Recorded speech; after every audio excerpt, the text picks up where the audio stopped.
Hello, this is Lolly. Welcome back. Today we are going to make probably my favorite Christmas decoration, and that is this snowman light. I adore this and look forward to putting this out every year, but it doesn't have to necessarily be for Christmas. It could be all winter long. You can adjust the decorations that you put on his hat. Okay, so what you're going to need is a wide mouth quart jar. Now you see this one, it has embossing on every side. So you want a jar that has at least one smooth side. And I've had great success with Kerr jars, Kerr, as opposed to the ball jars. And the wide mouth is really helpful for working in there and also for keeping a balanced surface for the hat to sit on. The other things you will need will be a set of mini lights that have white cords on them, not green. Otherwise, that way you don't see it as much through the pellets.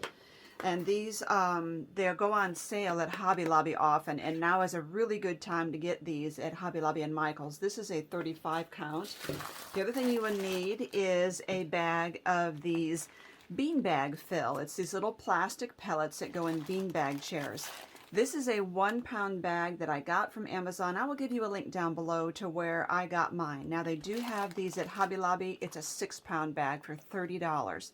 So per pound it is cheaper and you could use a coupon, but still I knew I didn't need 6 pounds of these pellets, and also it's, you know, I wasn't willing to spend that much money. Even with a coupon, it still wouldn't be that, something I wanted to invest in that much.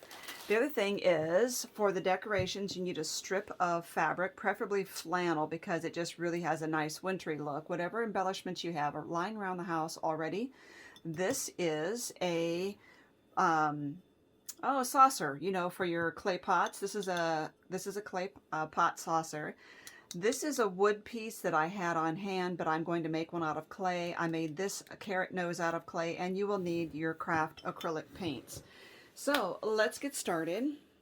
Now for the hat, when I went to go get new ones this year, because I'm looking when it's, it's in the fall and temperatures are dropping and all the gardening supplies are all picked over, this is the only style that I could find. You can see the difference is that this one is too shallow for me. I like the deeper look here. And also it's very wide, so to be a hat, it's not as cute. Now I'll give you the dimensions of this. This is the terracotta one. This is a plastic one they had. It's very lightweight. It would still work, but it's already painted, so that helps. But these ones were both about $1 a piece. This one is just under 6 inches wide. This one also, it is 6 inches wide, but this one is 4 3/4 inches wide, if that helps you. So I would suggest looking for this one when you can, or in all your gardening centers or wherever you can find terracotta. This is a really cute one. So for this project, I will reuse this one and show you how to decorate the actual glass jar. Now also, if you are not comfortable with painting your own eyes or cutting out your own nose and star, I have this PDF. I will give you a link to it down below for free. This can be cut out, placed inside the jar and taped in place so that you can trace over these to do the face, and you can also use these pieces here to cut out your clay pieces. So here we are now. I have one of my canning jars, the Kerr brand, with the smooth side here. I cut out the image of his face and I taped it inside. And now I'm going to make sure that even though I've cleaned this and washed it with dish soap, I want to make sure there are no fingerprints and smudges. And so I'm going to take some rubbing alcohol and a lint-free cloth. Just give that a good rub down. You can also use vinegar. And you also want to make sure that your hands are free of lotion.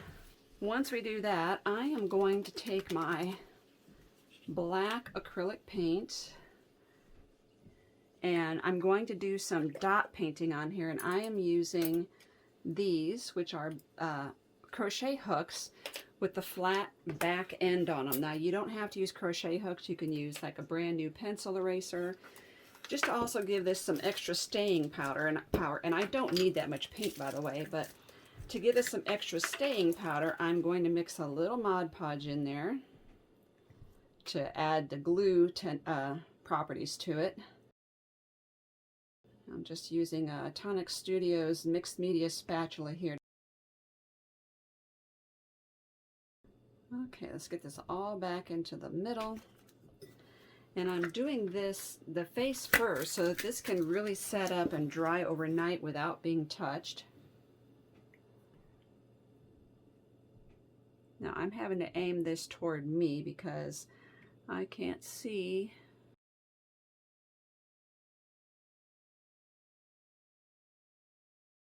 So if you do one of these dots and you don't like the way it looks, just wipe it up quickly. You can use your rag that has the alcohol on it. There we go. So I am going to let that set really well, like overnight.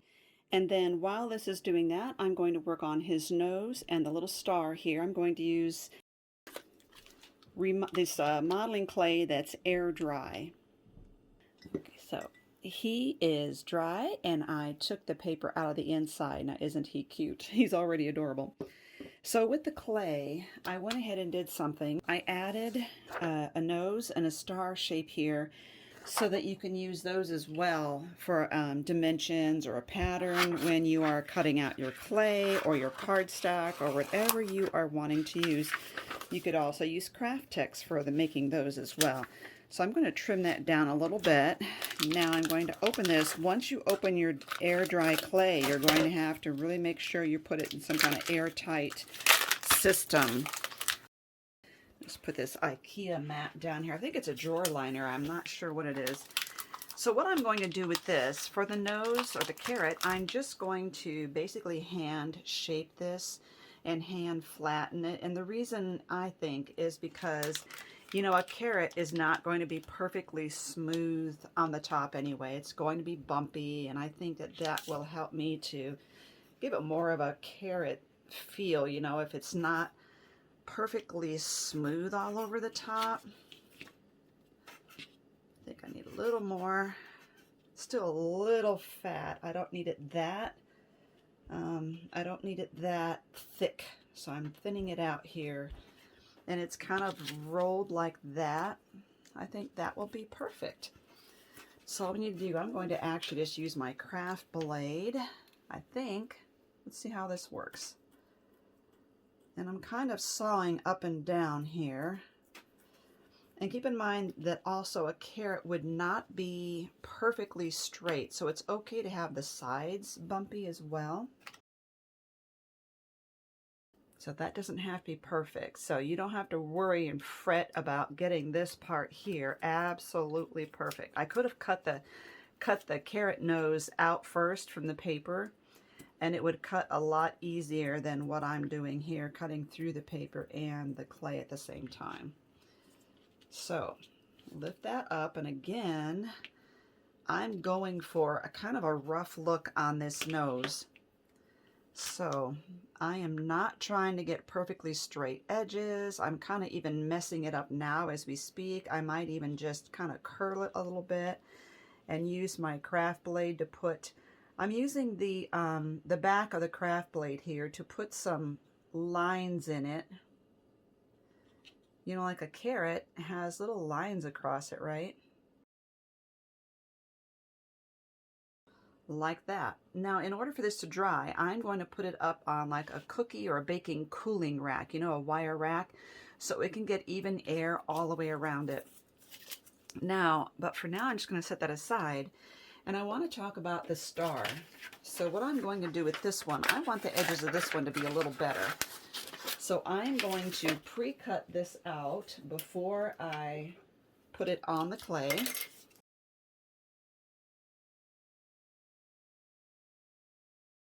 Now, I want to show you a way that you can get really smooth, even clay before you cut that out. Okay, so let's get a piece here. I'm working it out. Make sure that your hands are clean, that you have washed your hands and don't have any lotion or anything like that on your hands. Softening it up a little bit. So what I'm going to do is I'm going to lay this between two rulers that are the same thickness. It doesn't matter what the rulers look like as long as the height of them or the thickness is identical.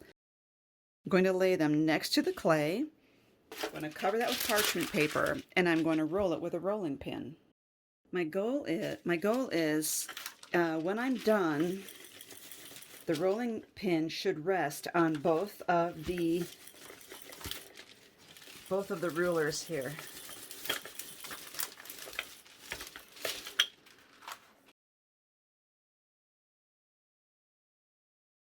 I'm doing it the other way just to make sure.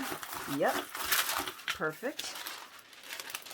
Now what you have is a perfectly smooth and even piece, and then I can put that on there and cut around that.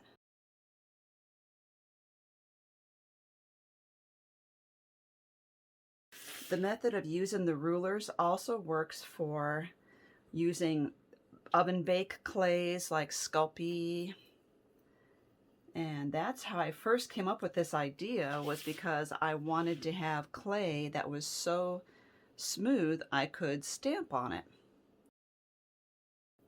The other thing you could do is, if you want to do any kind of decoration on this before you air dry it, you could do that. Like you could take a stylus and you could put little dots like in the corners, or you could go all the way around, kind of like stitch lines, but dots like that. Okay, let's get rid of, I'm getting rid of all my excess right now. I'm going to put that back in my package, make sure it is completely airtight. Okay, and I'm going to go through and clean up my edges because this one I do want to be pretty smooth. I will get my cooling rack, and I will lay these pieces on it. And that. And I am going to let that air dry, I believe, for 24 hours. So when it's all dry, I will paint both of those pieces. Okay, so it has been 24 hours. These two pieces are dry. You can see, you can hear that. So I have two colors of craft paint. This is Glazed Carrots from Folk Art, and this is School Bus Yellow. So I'm going to paint the carrot nose, this orange. And it's called Glazed Carrots. How funny is that? Because that's the color I want. I don't have a whole lot of experience with air dry clay because I've usually used the baked clay. But you know, that leaves a lot of smell and toxins in the house. So that just makes me feel more confident using this air dry clay.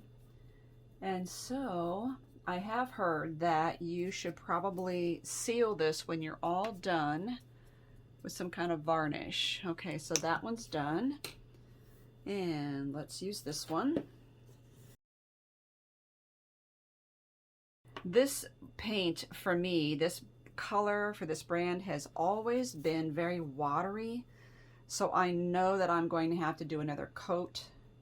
See it, you could see the streaks, and it's just not very good coverage. I don't know what happened with this one. Maybe I didn't mix it the first few times I used it.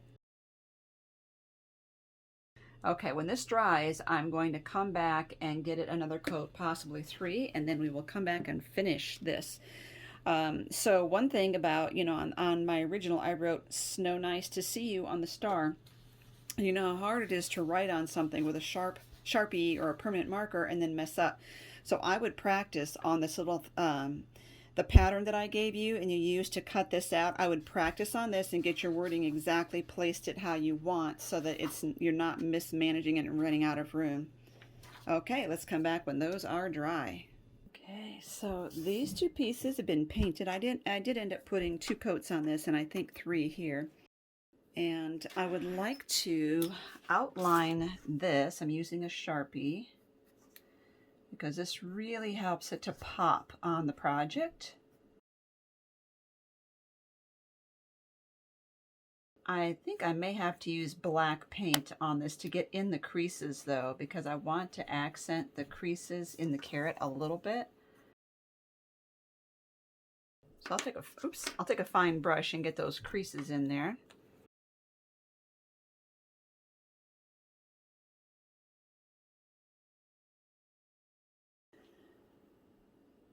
Perfect. Okay, and I will use a fine brush to get in there.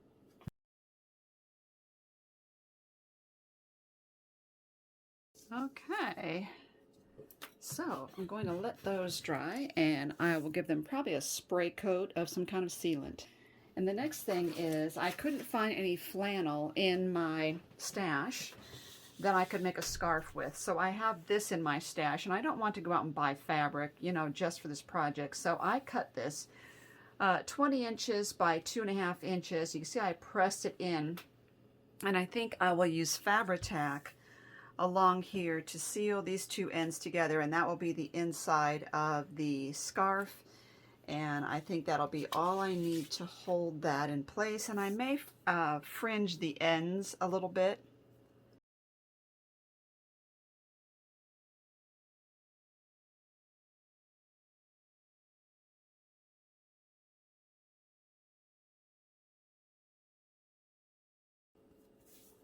Okay, now we are ready. Okay, I'm just going to pull some threads out of the very ends to make it kind of fuzzy looking. Okay, so I just pulled some threads off the end, and I'm going to put this on here. And I'm not tying a bow, I'm just going to do right over left, left over right. And if you want it longer than 20 inches, feel free to do that. Okay, I just did it to the side. I didn't want it too long, but you're welcome. You know, you're free to do however long you want it. So then all we need to do is use permanent glue to attach his nose and this, and then that's going to have to set up. But I do want to do that before I do any of the inside stuff, because the beads would fall out if I turn this over to glue his nose on. So let's see how much this is actually going to touch the glass here. And I'm going to put it at an angle here. Now, I think what I'm going to need to do is to glue that on and let that set for 20 minutes and then glue this on, because you know how you don't want to jar that. Jar, get it? Punny! Okay, so I'm going to just prop couple things under here, hopefully, to get this at the angle I want it to go, because I think that this point is going to be heavy and weigh the carrot sideways. Okay, so I am using Power-Tac. I'm going to let that set for 20 minutes or more, maybe even overnight. Just let it set. Okay, now I want to show another way of gluing this on. You know how I set this there and I had to wait for it to firm up. So if I want to use permanent glue here, another thing I can do is to use a combination. I'm going to use some hot glue for immediate adherence, but I'm going to use permanent glue also to make sure that it has the permanency that I like. So I'm going to prop this under here. There we go. But the trick is not to put the glues on top of each other. I want the hot glue to adhere from this to this, and I want the permanent glue to adhere from this to this. So I'm going to put them in separate places. So I'm going to put the permanent glue on first, right there. And then I'm going to put the hot glue in the center. And this is what we call dripless hot glue gun, which means it doesn't string as much. I'm putting this at a little bit of an angle. So the hot glue is going to grab that quickly so I can finish my project, but then, and it'll also hold it in place while I am waiting for that permanent glue to snap in there and really give it its full permanency. So there we have it. So I'm going to unplug this and move this out of the way. Again, this is the dripless glue gun by Adtech. And when you get the glue gun, if you get that one, make sure you read the instructions. It tells you how to use it the very first time to get it so where it's not dripping. Okay, so now all we need to do is get our lights in here. So what I want is to push these down in there. And I'm just going to leave the cord out from the back, just draped over the back. Okay, I'm leaving it out the back like that. Now, on mine, I actually had taped it, you know, to hold it in place back there. And this will work better as it kind of relaxes. Let's kind of move those around. I'm going to get something to move the lights around. I don't want to use scissors because I don't want to poke my wires. I kind of get those down in there. Now, you'll notice that when we put our lid on, we have this big bump from the cord, so it means your lid is going to set at an angle. If you don't like that, you could take your hot glue and put a bead of that all the way around from here to here, and that raises the glass part up so that this bump is not as noticeable. Then all we need to do is place our beads in there and our hat on top. So my goal in doing this is that there aren't any lights sticking to the very edge of the jar. I'm just pouring this slowly and letting them get all worked in between all the lights.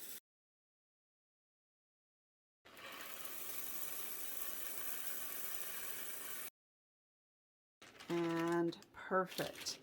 So now how you can see, sometimes around the side you can see a wire, so I'm just going to go in there and kind of nestle that in a little bit and kind of slide it around, push it in to make sure you're not actually seeing wires. And it looks great.